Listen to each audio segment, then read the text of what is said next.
Herkese merhabalar. Tek Batik Bebek Örgü kanalıma hoş geldiniz. Ben Nora. Bugün sizlerle birlikte nohut modeli yelek çalışması yapacağız. Kısa bir ön anlatım yapmak istiyorum. Buradan etekten başlayarak ördüm. Tek parça olarak ördüm ben. Siz de parçalı olarak örmek isterseniz ben normalde bunun sayılarını tam olarak verecektim başlarken. Parçalı olarak örmek isteyenler için ön bedenler ve arka beden olarak biraz rahatsızım. O nedenle anlatırken unutmuşum söylemeyi. Ama buradaki sayıyı verirken ekranın üst tarafında ön, arka ve ön olarak kaç ilmek olması gerektiğini yazacağım. Sadece üçünün toplamı, arka ve önlerin toplamı bundan 2 ilmek fazla olacak. O da şöyle. Bu yanlarda 17 ilmek var. Benim verdiğim sayıda 18 ilmek olacak. Çünkü burada kol kısmına geldiğimizde kol kenarlarında da 9'ar tane ilmek olacak. Burası 17 ilmek olduğu için bir tane ilmek eksik olacak. Tek tek yaptığınız zaman. O nedenle başlarken bunun yani benim başladığım sayının 2 ilmek fazlası başlamış olacaksınız siz. Eğer parçalı örecekseniz. Evet, alttan başlayarak ördüm. Bu kısma kadar geldim. Önce bir tarafını, sonra arka bedeni, sonra da diğer tarafını örerek modeli tamamladım. Son olarak da omuzlarını tığ ile birleştirdim. Bebek giydiğinde üzerinde çok düzgün, çok güzel görünecek. Hem kız hem erkek bebeklerinizi örebilirsiniz. İkisine de uygun bir model. Lastik örgü, haroşa ve nohut modellerini kullanarak ördüm. Çok kolay ve çok keyifli bir model. Kartopu Baby One kullandım ben. Anti-peeling özelliği olan bir ip. 100 gram 250 metre. 100 gram 250 metre uzunluğunda herhangi bir markanın ipini kullanabilirsiniz. Beyaz zaten bu da, renk numarası K010. Bir yumaktan fazla ip kullandım. Şöyle buraya kadar sadece ikinci yumaktan bu arkanın roba kısmını ördüm. Diğer tarafların hepsi bir yumak iple tamamlandı. Bir yumaktan daha fazla ip olması gerekiyor. O nedenle ip alacaksanız 2 yumak almanız gerekiyor ama 1,5 yumak gibi ipiniz varsa da o da yeterli olur. 4 numaralı şiş kullandım. Misinalı şişle ördüm. 2 şişli de örebilirsiniz ama şişinizin büyüklüğüne göre buradaki ilmek sayıları yeterli olmayabilir. Yani sizi zorlayabilir. O nedenle misinalı ile örerseniz daha rahat edersiniz. Bir de omuzları birleştirmek için tığa ihtiyacımız olacak. Tığla birleştireceğiz. 4 tane de düğmeye ihtiyacımız var. Şimdi ölçü vermek istiyorum.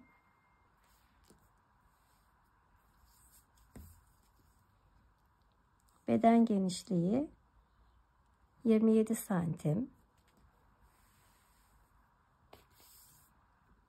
Arka ortadan uzunluğu 31 santim. Şuradaki roba boyu da omuzdan itibaren ölçtüğümde 12 santim. 1-1,5 yaş ölçüsünde oldu. Hatta bebeğiniz minyonsa 2 yaşında da çok rahat giydirebilirsiniz. Başlamadan önce kanalıma abone olursanız sevinirim. Kanalıma abone olmak ve videolarımı izlemek ücretsizdir. Beğeni ve yorumlarınızla da bana destek olabilirsiniz. Evet, eğer hazırsak hadi başlayalım. Yeleğe bütün olarak başladım. Ama gidiş dönüşler çok uzun olduğu için yeni başlayan arkadaşlar için şöyle kısaca anlatmak istiyorum. 143 ilmek başladım. Onun için tek sayı olarak ilmek atıyorum. Klasik ilmek atma tekniğiyle ilmek atıyorum.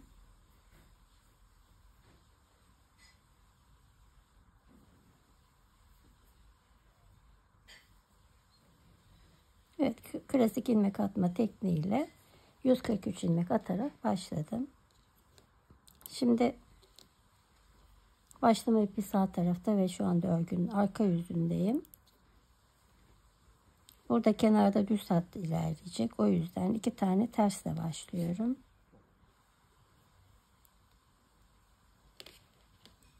İki ters. Tekli lastik ördüm.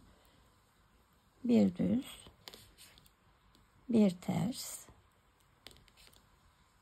Bir düz. Bir ters. Bir düz. Sıra sonunda 2 ilmeğim kaldı. İpimi alıyorum ve 2 ilmeği örmeden aldım. Ön yüze geçtim.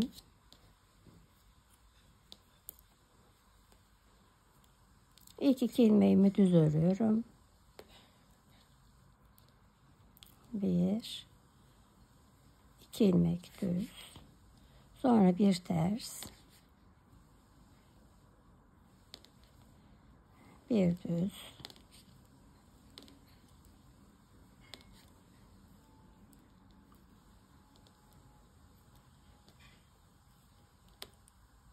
Sıra sonunda 2 ilmek kaldı. İpim dışarıda. 2 ilmeği örmeden aldım. Arka yüze geçtim.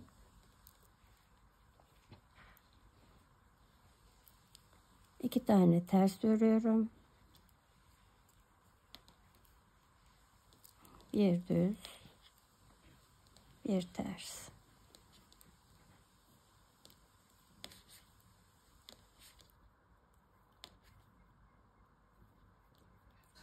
Sıra sonunda ipimi alıyorum ve 2 tane ilmeği örmeden aldım. Evet, lastik kısmını bu şekilde ördüm. 3,5 numaralı şişe 143 ilmek attım. Bir ters bir düz tekli lastik ördüm. 12 sıra 3,5 numarayla ördüm. 13. sırada 4 numaralı şişe geçtim. Bundan sonra 4 numaralı şişle öreceğim. Ve buraya kadar 4 santim oldu lastik kısmı. Şimdi işaret taktım. Burası 30 ilmek, 17 ilmek, 49 ilmek, 17 ilmek ve 30 ilmek.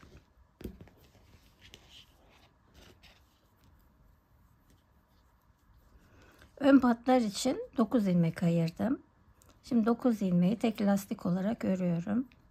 İlk 2 ilmeğim düz. Burası düz hat ilerliyor.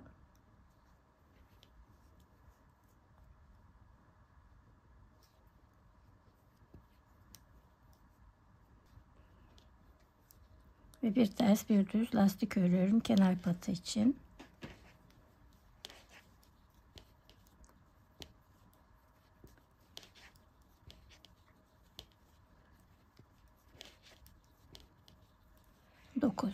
Bu 9 ilmek bu şekilde devam edecek. Ve buradaki işarete kadar ters örüyorum. Ön yüzdeyim şu anda.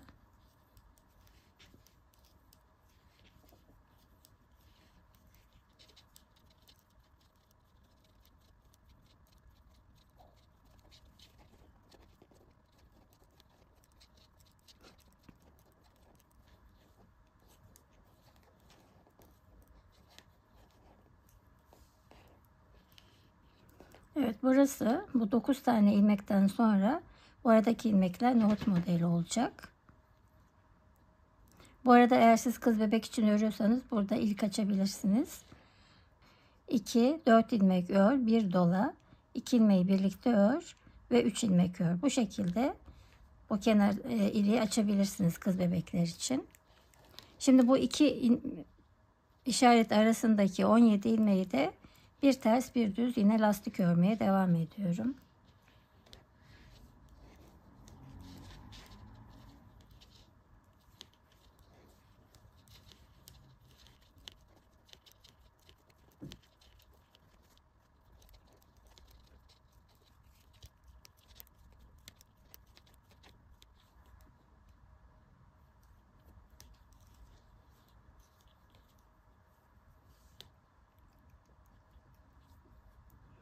Ve bu iki işaret arasındaki 30 ilmeği de ters örüyorum.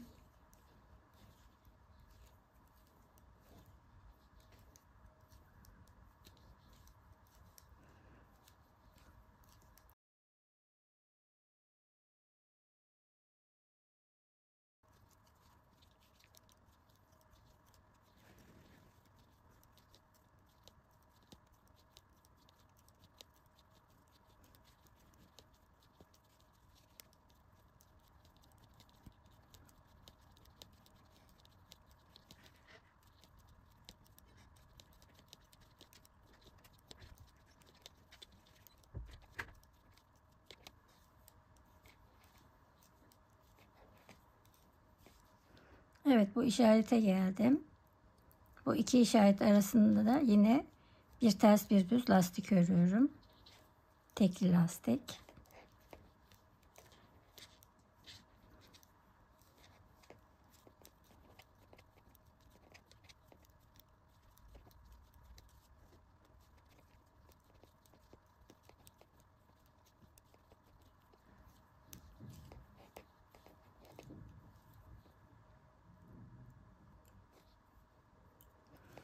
Evet, şimdi burada da 30 ilmek vardı. Sıra sonunda 9 ilmek kalıncaya kadar ters örüyorum.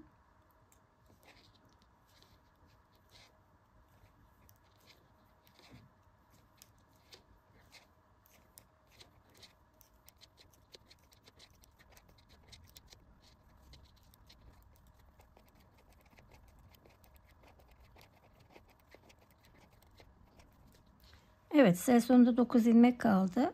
Bu 9 ilmeği tek lastik öreceğim. Aynı zamanda da ilk iliği açacağım. Şimdi bir ters, bir düz, 2, 3, 4 ilmek ördüm. Bir doladım. 2 ilmeği birlikte örüyorum. Bir ters ve sondaki 2 ilmeği örmeden alıyorum. Arka yüze geçtim. Yine 9 tane kenar ilmeğimi örüyorum. 2 tane ters.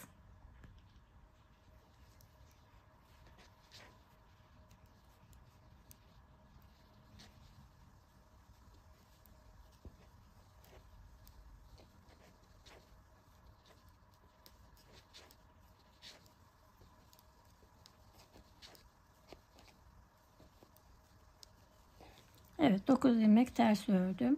İpimi içeri alıyorum. Ve şimdi normalde nohut modelini yaparken 3 ilmeği birlikte alıyoruz. Ama burada ilk sırada model büzmesin diye 2 ilmeği birlikte alıyorum. İpimi dışarı alıyorum ve buradaki bir ilmekten 3 ilmek çıkaracağım. Önce normal giriyorum. Bir tane ördüm. Ama sol şişimdeki ilmeğimi çıkarmadım. Bir doladım ve bir ördüm. İpimi içeri aldım. 2 ilmeği birlikte örüyorum. İpimi dışarı aldım. Bir ilmekten 3 ilmek çıkaracağım. 1, 2, 3. İpimi içeri aldım. 2 ilmeği birlikte örüyorum. İpimi dışarı aldım. Bir ilmekten 3 ilmek çıkarıyorum.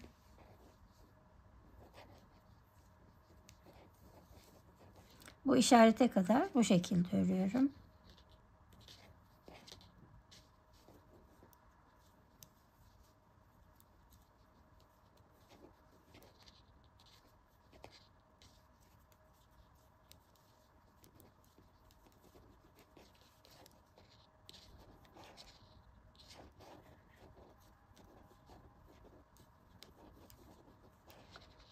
İki ilmek birlikte ve bir ilmekten 3 ilmek çıkarıyorum.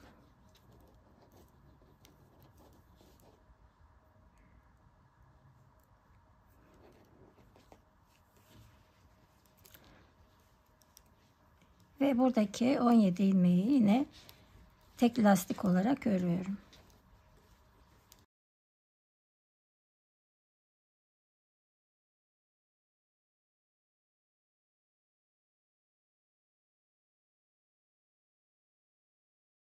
Evet, 17 ilmek tek lastik ördüm. Şimdi burası yine nohut modeli olacak. Bu iki işaretin arası nohut modeli olacak. 2 ilmeği birlikte alıyorum. İpimi dışarı alıp bir ilmekten 3 ilmek çıkarıyorum.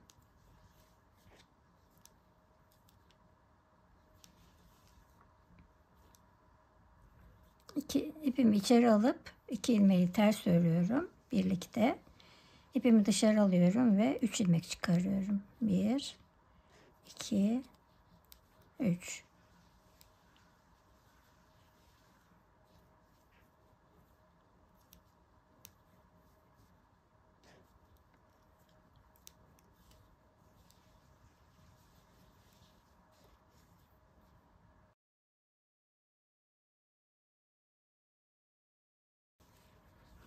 Evet, buradaki işarete kadar bu şekilde örüyorum. Evet, işarete doğru ilerliyorum. 2 ilmeği birlikte ters ördüm. 1 ilmekten 3 ilmek çıkarıyorum.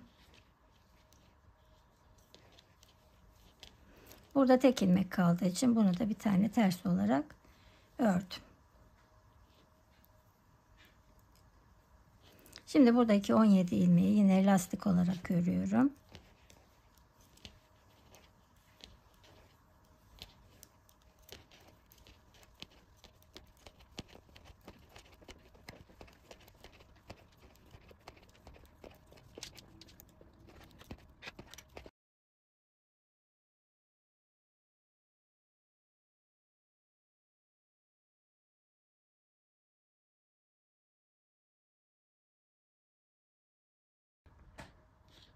Ve burada da sıra sonunda 9 ilmek kalıncaya kadar yine nohut modelini uygulayacağım. 2 ilmeği birlikte ters örüyorum. İpimi dışarı alıyorum ve 1 ilmekten 3 ilmek çıkarıyorum.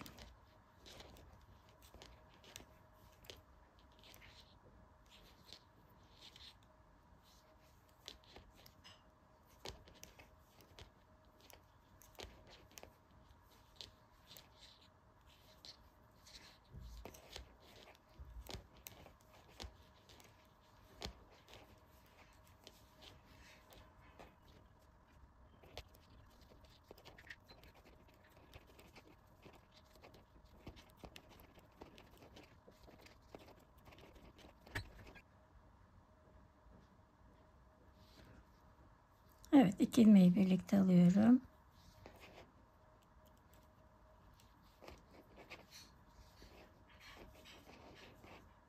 Ve 1 ilmekten 3 ilmek çıkarıyorum. Kenar lastiğine geldim. 7 tane tek lastik öreceğim. Son 2 ilmeği örmeden alacağım.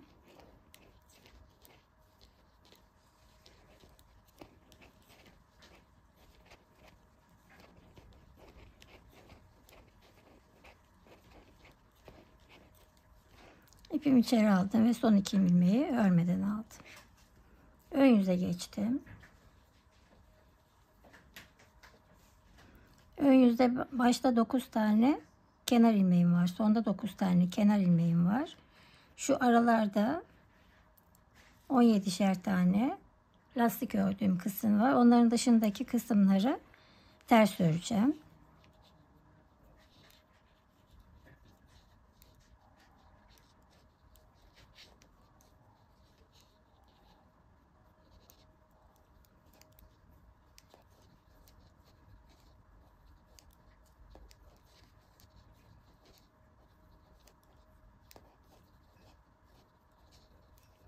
Dokuz kenar ilmeği. İşarete kadar ters örüyorum.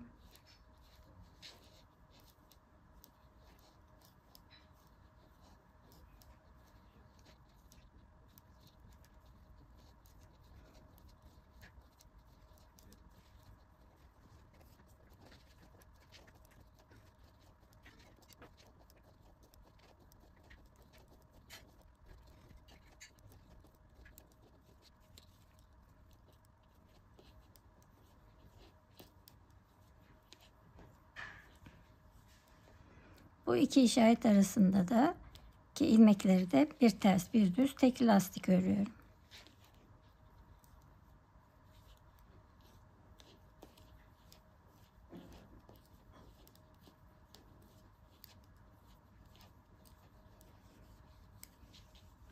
Ve yine şu iki işaret arasında nohut modelinin olduğu kısımda ön yüzde bütün ilmeklerimi ters örüyorum.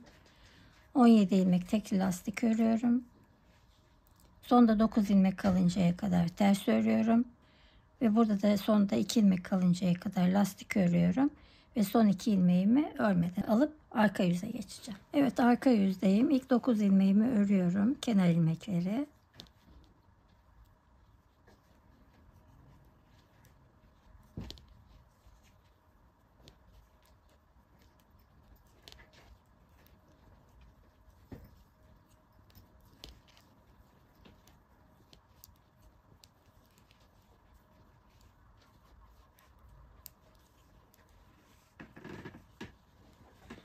Evet, nohut modeline geldim.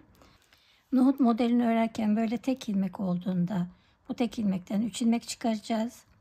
Daha önceki sırada tek ilmekten 3 ilmek çıkarmıştık. Bu 3 ilmeği de birlikte alacağız.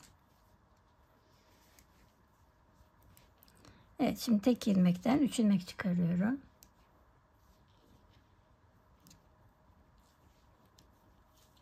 İpimi içeri alıyorum ve bu 3 ilmeği de birlikte örüyorum. Burada tek ilmek, 3 ilmek çıkarıyorum. İpimi içeri alıyorum ve buradaki 3 ilmeği birlikte örüyorum.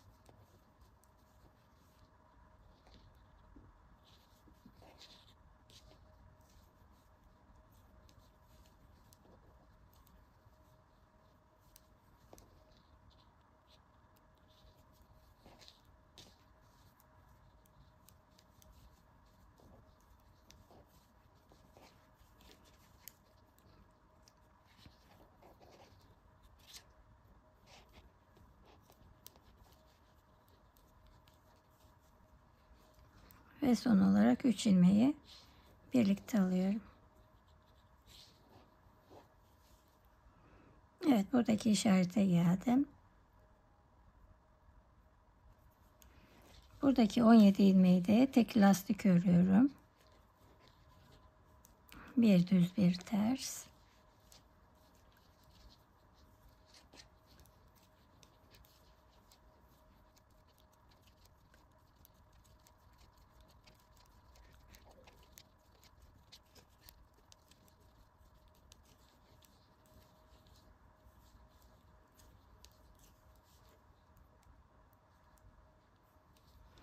Yine nohut modeline geldim. Tek ilmekten 3 ilmek çıkarıyorum.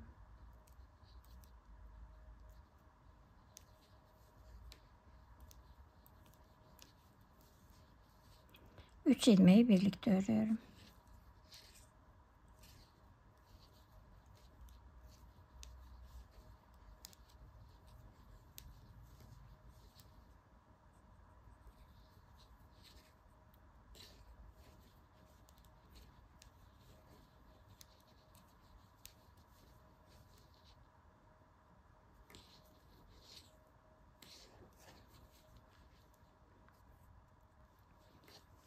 Evet, buradaki işarete kadar bu şekilde örüyorum.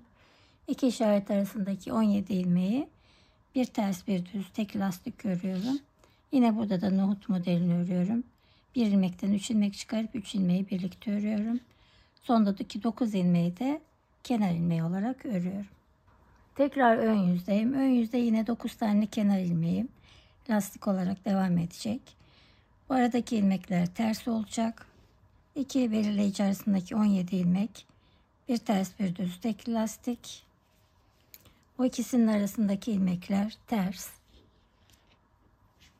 17 ilmek tek lastik. Sonda 9 ilmek kalıncaya kadar ters ve 9 tane kenar ilmeğim. Daha sonra arka yüzü bir kez daha göstereceğim. Evet, ön yüzü tamamladım. Tekrar arka yüzdeyim. 9 tane kenar ilmeğini örüyorum.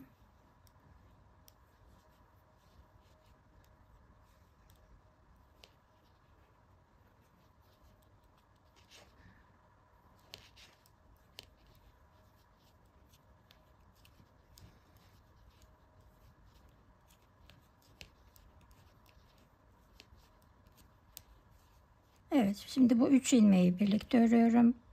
Ters olarak. İpimi dışarı alıyorum ve düz ilmekten 3 ilmek çıkaracağım.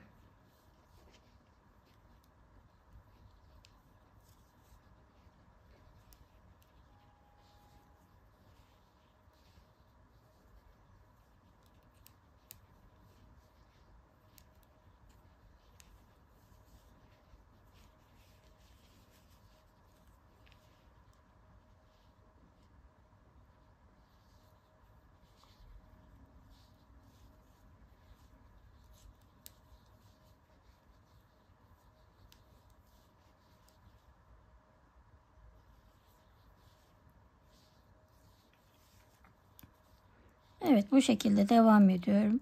Aradaki 17 ilmek tekli lastik. Yine aynı şekilde 3 ilmeği bir kere de alıp 1 ilmek devam ediyorum. 17 ilmek tekli lastik. Sonda 9 ilmek kalıncaya kadar burayı da 3 ilmeği birlikte ve tek ilmekten 3 ilmek çıkararak örüyorum. Ve sondaki 9 ilmeğim de kenar lastiği. Bu şekilde nohutlar da belirginleşti. İlk iliği açmıştık. İkinci iliği açıncaya kadar öreceğim. İkinci iliği de yine birlikte açacağız. Evet, şimdi ön yüzde ikinci iliği açacağım. İlk iliği açmıştım.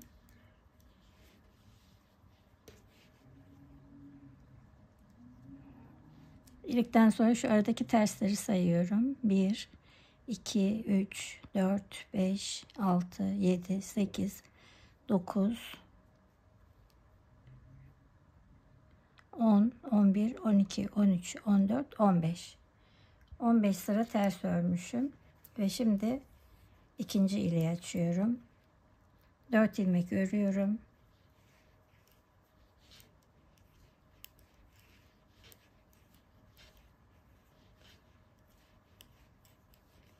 Bir doladım ve 2 ilmeği birlikte örüyorum. 1 ilmek ters. Son 2 ilmeği örmeden aldım. Evet, ikinci iliği de açmış oldum. Bundan sonra 2 ilik daha açacağım. Toplam 4 ilik olacak. Evet, 1, 2, 3, 4 tane ilik açtım. Buraya kadar nohutları da sayarsak şöyle şuradan ilk nohuttan başlıyorum saymaya. Şuradan ilk sıradan 1, 2, 3, 4, 5, 6, 7, 8, 9, 10, 11, 12, 13, 14, 15, 16, 17, 18, 19, 20, 21, 22, 23, 24 nohut var. Şimdi arka yüzde ördüğümde 25 olacak.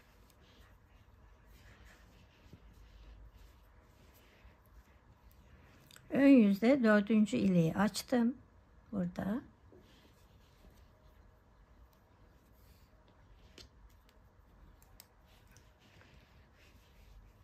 Şimdi nohut modelinde arka yüz önemli bu son sırada. Kenar ilmeklerimi örüyorum 9 ilmek.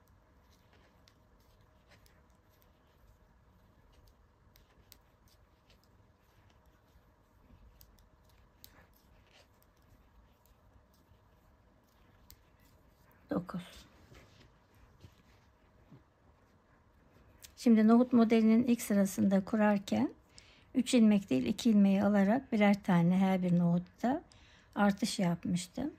Şimdi burada da eksiltme olacak. O da şöyle olacak. İpimi içeri aldım.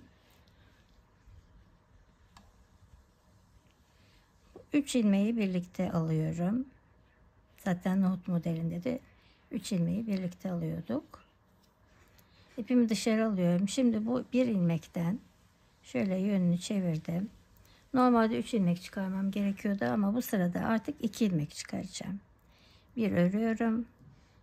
Bir de böyle çapraz girip yine örüyorum. Ve 2. İpimi içeri aldım. 3 ilmeği birlikte ters olarak örüyorum. İpimi dışarı aldım. İlmeğin yönünü değiştirdim. Sizinkinin yönü böyleyse zaten değiştirmeye gerek yok. Önce bir tane ördüm. Bir de çapraz girerek ördüm.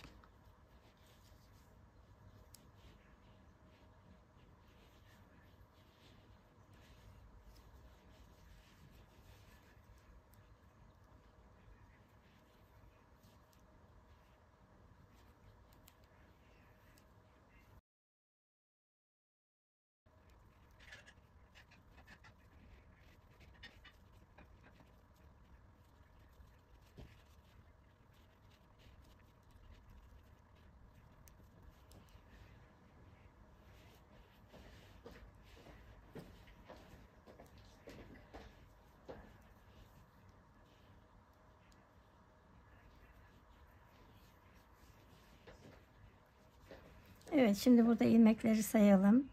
2, 4, 6, 8, 10, 12, 14, 16, 18, 20, 22, 24, 26, 28, 30. Başladığımda da 30 ilmek vardı. Şu anda da 30 ilmek var. Ve bu aradaki 17 lastik ilmeklerini örüyorum. 17 ilmeği ördüm. Şimdi arka beden ilmeklerini örüyorum. Yine 3 ilmeği birlikte ördüm. İpimi dışarı aldım. İlmeğin yönünü değiştirdim. Bir düz olarak giriyorum. Bir de çapraz giriyorum. 2. 3 ilmek birlikte ters. İlmeğin yönünü değiştiriyorum. Bir de çapraz giriyorum. 2.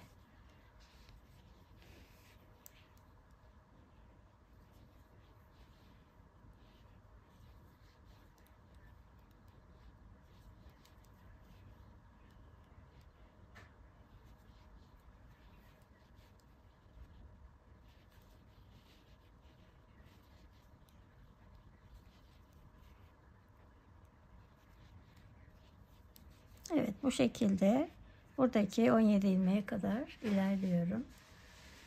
Evet, sıra sonuna doğru ilerliyorum. 3 ilmeği birlikte ördüm. İlmeğin yönünü değiştirip 2 ilmek ördüm. 3 ilmeği birlikte ördüm. Ve buradaki 14 ilmeğe geldim. 14 ilmek lastik örüyorum. Buraya kadar. Evet, 14 lastik ilmeğini ördüm. Şimdi 3 ilmeği birlikte alıyorum.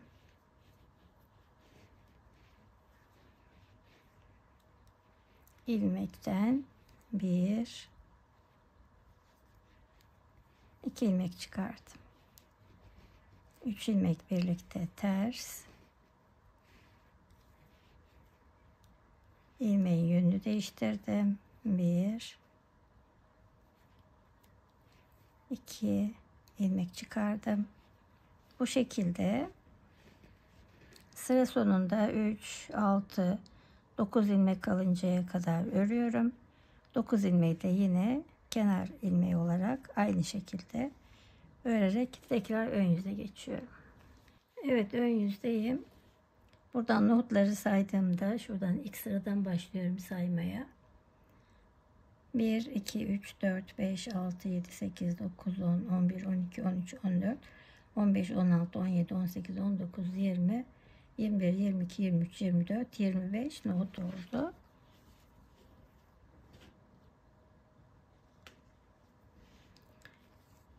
Şimdi burada da şöyle bir ölçü verelim.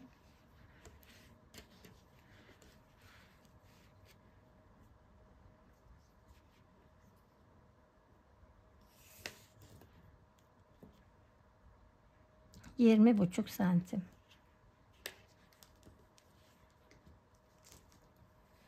Evet, ön yüzdeyim. Şimdi 9 tane kenar ilmeğimi örüyorum.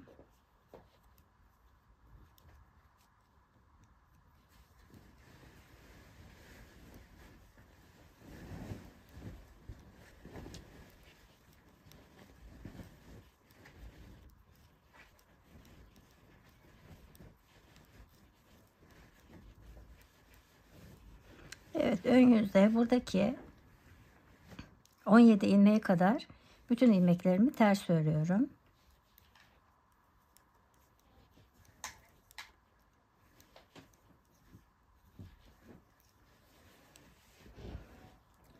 Buradaki 17 ilmeğe gelince bu 17 ilmeği yine bir düz bir ters tek lastik örüyorum.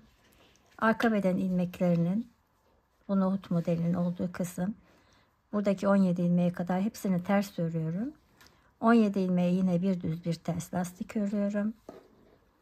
Şu en sonda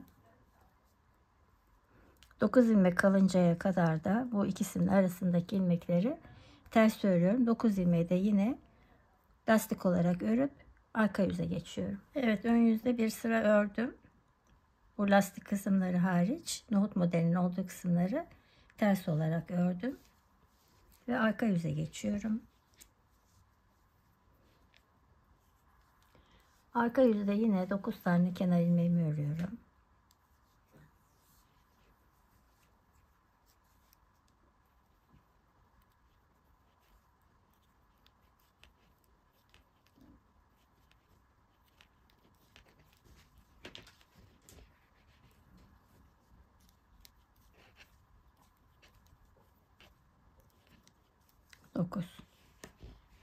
Şimdi buradaki şu lastikli kısma kadar bütün ilmeklerimi düz örüyorum. Bundan sonra bu lastiklerin arasında kalan ilmekleri ön yüzde de arka yüzde de hep düz öreceğim.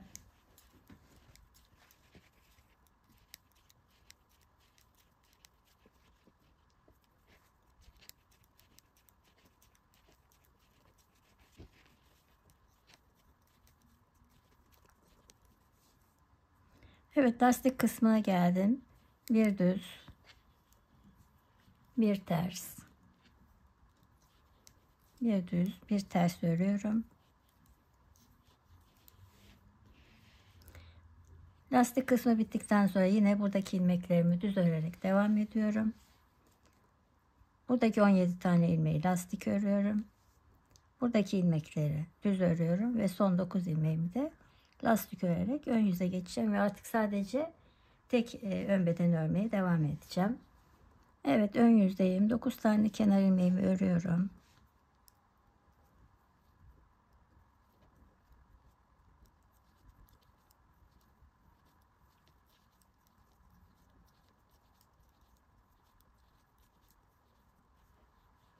Evet, 9 ilmeğimi ördüm. Şimdi buradaki lastik kısmına gelinceye kadar düz öreceğim ama önce burada bir tane eksiltme yapacağım yaka için. 2 ilmeği birlikte örerek burada bir tane eksiltiyorum. Düz örerek devam ediyorum.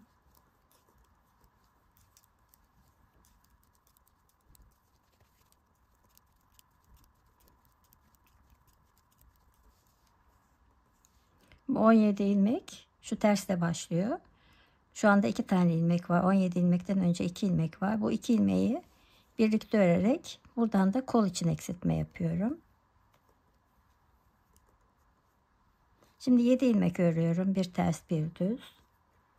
1 2 3 4 5 6 7. İpimi dışarı çıkardım ve bu 2 ilmeği örmeden sağ şişime aldım. 9 oldu. 2 4 6 8 9 ilmek. Dönüyorum. Artık sadece bu kısmı öreceğim. Ön bedeni. Sağ ön beden. İlk 2 ilmeğimi ters örüyorum. Buraya bir belirleyici takayım isterseniz. 2 tane ters örüyorum.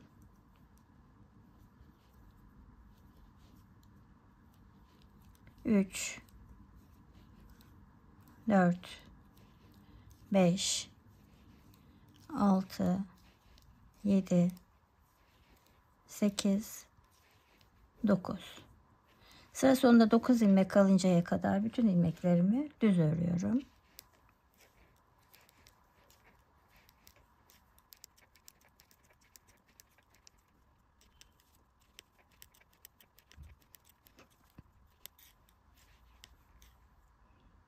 İki, 4, 6, 8, 9 ilmek. Bu 9 ilmeği de yine bir düz bir ters. 7 tane bir düz bir ters örüyorum. 2, 3, 4, 5, 6, 7 ördüm. İpimi içeri aldım ve son 2 ilmeği örmeden aldım ve ön yüze geçiyorum.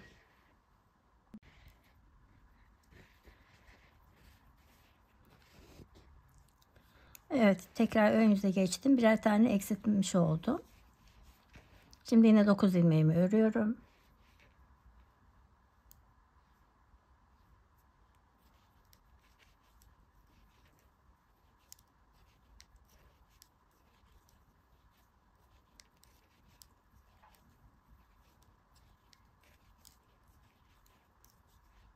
Dokuz ilmeğimi ördüm. Buradaki 2 ilmeği birlikte örerek yakadan bir tane eksiltme yapıyorum. Ve düz örerek sıra sonuna doğru ilerliyorum. Burada sıra sonunda 11 ilmek kalıncaya kadar düz örüyorum.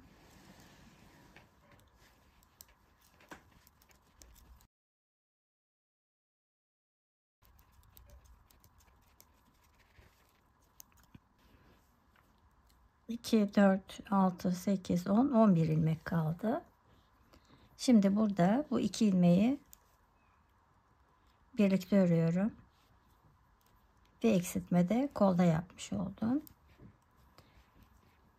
Bir ters, bir düz.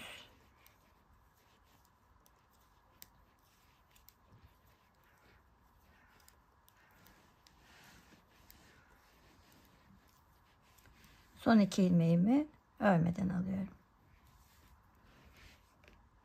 Arka yüzde de yine 9 tane kenar ilmeğimi örüyorum. Sıra sonunda 9 tane kenar ilmeği var. Aradaki ilmeklerin hepsini düz örerek ön yüze geçiyorum. Evet, tekrar ön yüzdeyim. 2 tane bu taraftan, 2 tane bu taraftan eksilttim.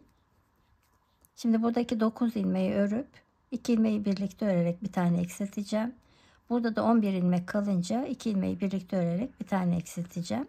2 tane eksiltmiştim. 3 kez daha yapacağım. Yani 5 bu taraftan, 5 bu taraftan eksiltip tekrar geliyorum. Evet, burası kol kısmı, burası yaka kısmı.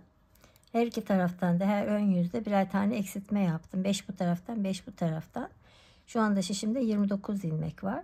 Şimdi artık sadece yakadan eksiltme yapacağım. 9 tane ilmeği, kenar ilmeğini örüyorum.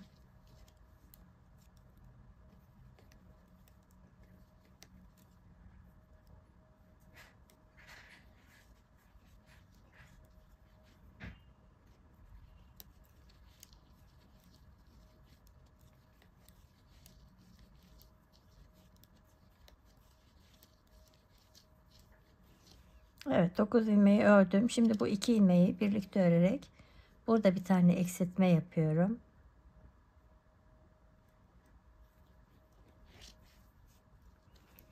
Ve düz örerek devam ediyorum. Sıra sonunda 9 ilmek kalıncaya kadar düz örüyorum.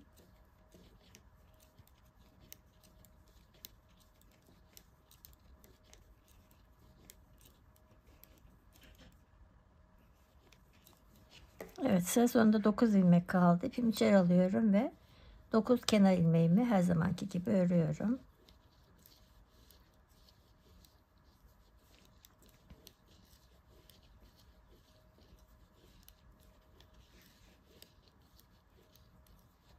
Son 2 ilmeğimi örmeden aldım. Evet, arka yüzde de yine başta ve sonunda 9 tane kenar ilmeklerini lastik olarak öreceğim. Ortadaki ilmeklerin hepsini düz örerek tekrar ön yüze geçtiğimde yine her ön yüzde o yaka kısmından birer tane eksiltme yapmaya devam edeceğim. Bu omuzdaki istediğim genişliğe ulaşıncaya kadar. Evet, yeleğin bir tarafını bitirdim. Şimdi burası kol tarafı, burası yaka tarafı. Önce her iki taraftan 5'er tane eksilttim her ön yüzde. Sonra yakadan eksiltmeye devam ettim. Şişimde 20 ilmek kalıncaya kadar. 20 ilmek kalınca da eksiltme yapmadan örmeye devam ettim. Toplam şuradan sayıyorum. İlk ters sıradan başlıyorum. 1, 2, 3, 4, 6, 8, 10, 12, 14, 16, 18, 20, 22, 24, 25 sıra ördüm. Bu haliyle bir ölçü vermek istiyorum.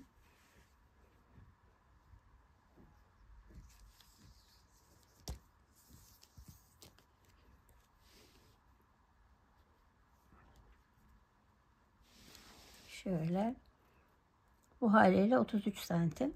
Ama bu dikildiğinde küçülecek. Şimdi arkayı örmeye başlayacağım. Ben buraya 3,5 numara şiş geçirmiştim bekletirken.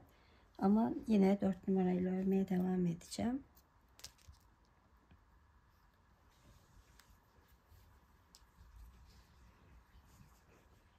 Şimdi burada kenarda 9 ilmek olacak. Kenar ilmeği 2, 4, 6, 8 ilmek var. Burayı 9'a çıkaracağım.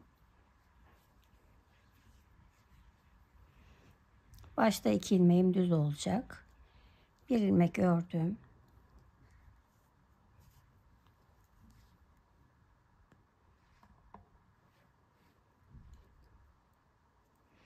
Bir de aynı ilmeğin şu altından bir tane alarak örüyorum.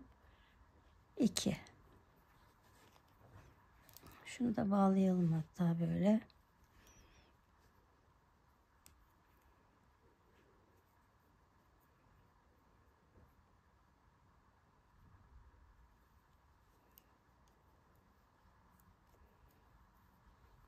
İki düz ilmeğimi ördüm. 3, 4, 5, 6, 7, 8, 9. Şimdi sıradaki 2 ilmeği keserek bir tane eksiltiyorum. Ve düz örerek devam ediyorum.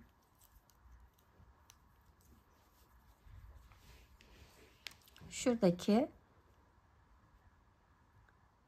lastik kısmında 17 tane lastik vardı. Ondan önceki şu 2 ilmek kalıncaya kadar bütün ilmeklerimi düz örerek devam ediyorum.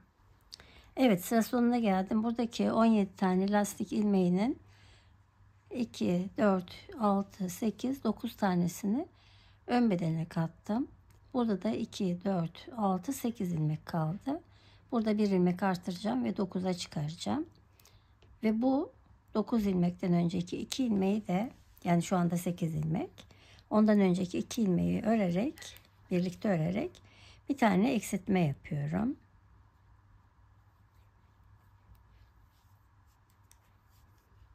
Ve 9 tane lastik ilmeğimi örüyorum. 1, 2, 3, 4, 5, 6, 7. Şu sıradaki ilmeğin altındaki ilmeği şişimin üzerine alıyorum. Bir tane örüyorum. 8. Bir tane de bunu örüyorum. 9.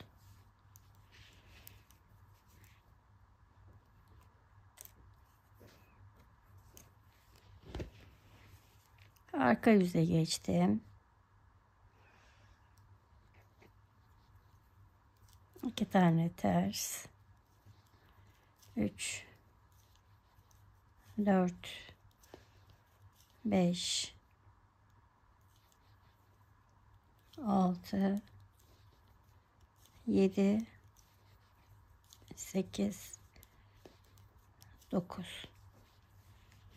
Ve diğer ilmeklerimin hepsini düz örerek sıra sonunda 9 ilmek kalıncaya kadar devam ediyorum.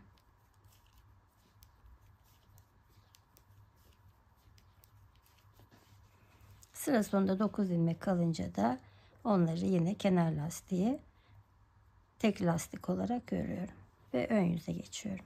Evet, arka bedeni örüyorum. Ön yüzdeyim. Birer tane eksiltme yaptım. Şimdi ikinci eksiltmeleri yapacağım. 9 tane kenar ilmeğimi örüyorum.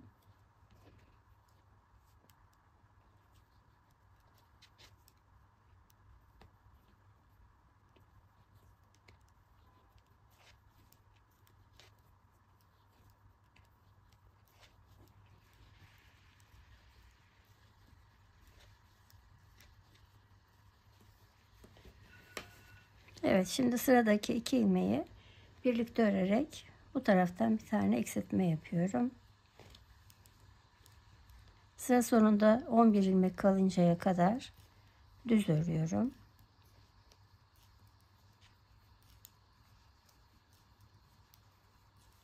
Sıra sonunda 11 ilmek kaldı.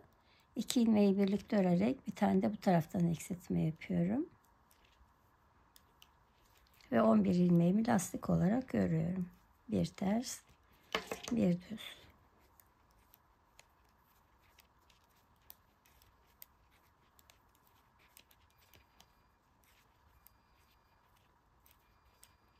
Son 2 ilmeğimi örmeden alıyorum. Evet, şu anda iki bu taraftan, iki bu taraftan, iki bu taraftan eksilttim. Toplam 4'er tane eksilteceğim. 4'er tane eksilttikten sonra da hiçbir eksiltme yapmadan omuz hizasına kadar öreceğim ve kaç sıra ördüğümü de söyleyeceğim. Evet, arkada bitti. Her ön yüzde 4 tane bu taraftan, 4 tane bu taraftan eksilttim. Şu anda şişimde 59 ilmek var. Ve şurada ilk tersten itibaren saymaya başlıyorum. 2, 4, 6, 8, 10, 12, 14, 16, 18, 20, 22, 23. 23 sıra ördüm. Şimdi bunu bırakıyorum. Ve diğer ön bedeni örmeye başlayacağım. Arka bedene başladığım gibi ipimi takarak buradan başlıyorum ön yüzde. Burada zaten kenarda 2, 4, 6, 8, 9 ilmek var. 2 tane düzle başlıyorum. Bütün kenarlar o şekilde zaten. 2 düzle başlıyorum. Burada 9 ilmeği ördükten sonra 2 ilmeği bir kesiyorum. Sıra sonunda 11 ilmek kalıncaya kadar örüyorum. Ve burada 2 ilmeği birlikte örerek bir tane de buradan kesiyorum. 5 bu taraftan 5 bu taraftan eksilttikten sonra sadece yakadan eksiltmeye devam ediyorum. Ve burada tıpkı bu taraf gibi 20 ilmek kalıncaya kadar yakadan eksiltmeye devam ediyorum. Her ön yüzde birer tane. 20 ilmek kalınca da yine örmeye devam ediyorum. Toplamda buradaki haroşa sırası da yine 25 sıra olacak.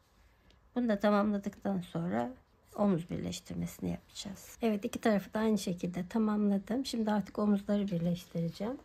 Ben düğmelerini de diktim. Omuz birleştirmesini iç taraftan yapacağım. O nedenle şimdi bunu ters çevireceğim. Evet. Ön yüzü içeride kalacak şekilde yerleştirdim. Arka yüzünden birleştireceğim.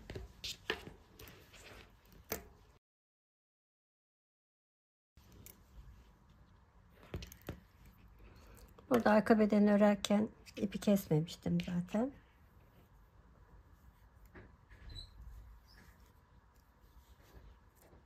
Tığ ile birleştireceğim.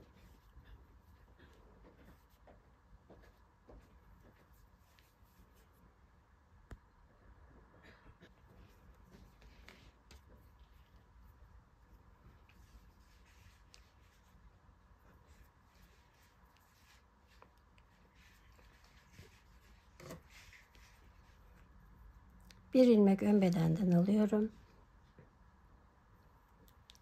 Bir ilmek arka bedenden alıyorum. Ve tığımla 2 ilmeğin içinden geçiriyorum ve şişimden çıkartıyorum ilmekleri.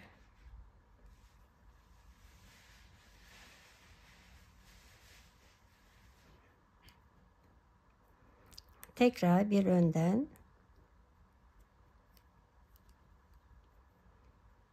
masada yaparken hala zorlanıyorum.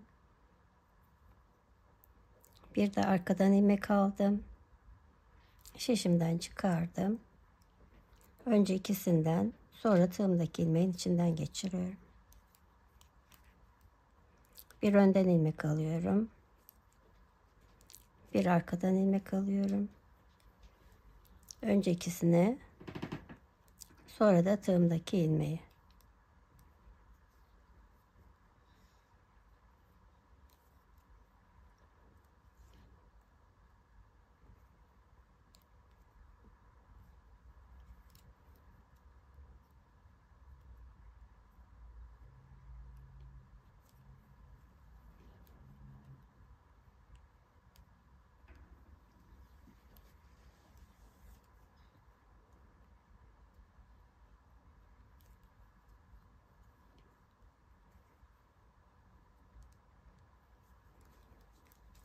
Ön bedende 20 ilmek vardı. Bu 20 ilmek bitinceye kadar omzu bu şekilde birleştiriyorum.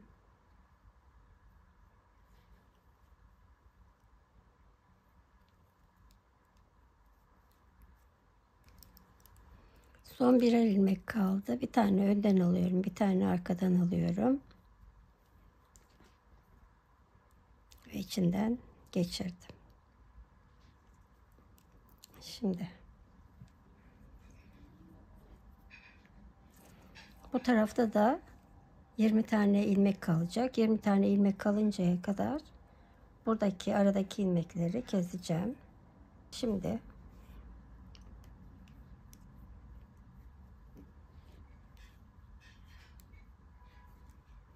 sıradaki ilmeği örüyorum. Şişimdeki ilmeği üzerinden atlatıyorum. Bir ilmek örüyorum. Üzerinden atlatıyorum.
İki, 4, 6, 8, 10, 12, 14, 16, 18, 20.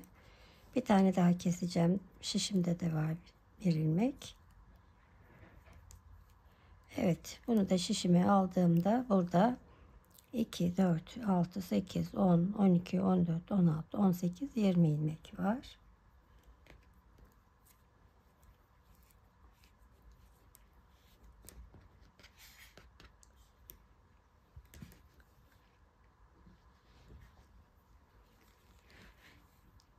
Şimdi yine aynı şekilde tığ ile birleştireceğim.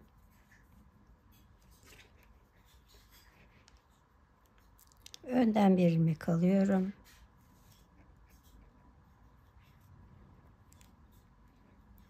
Arkadan bir ilmek alıyorum. Ve ikisini birlikte ördüm. Önden bir ilmek, arkadan bir ilmek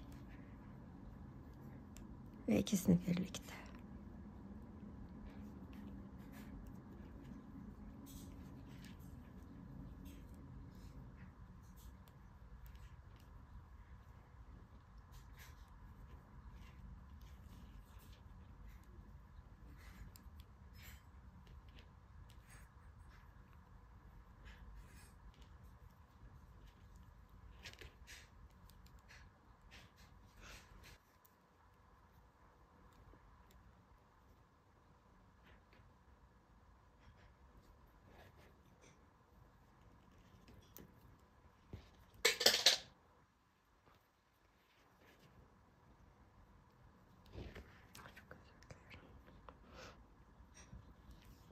Tığımda kalan son ilmeğimi bir kez daha örüyorum. İpimi kestim.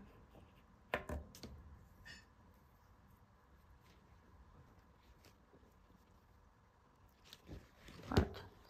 Ve bu ipimi burada içeriden birazcık yürüterek gizliyorum.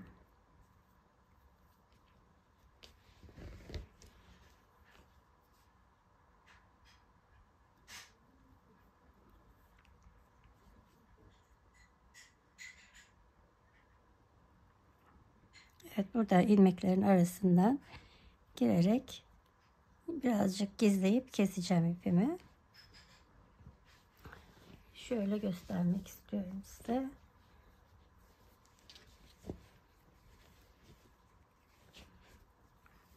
Evet, şu anda buradan tam olarak görünmüyor. Ben şimdi ayarlayıp geliyorum. Evet, yeleğimiz bitti. Çok güzel oldu. Arkası da bu şekilde.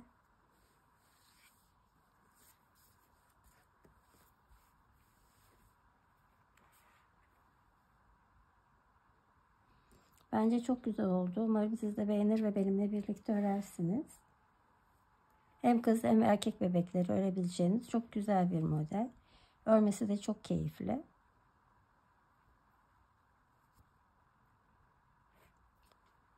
Bugünkü videonun da sonuna geldik. İzlediğiniz için çok teşekkür ediyorum. Başka videolarda görüşmek üzere. Kendinize iyi bakın. Hoşça kalın.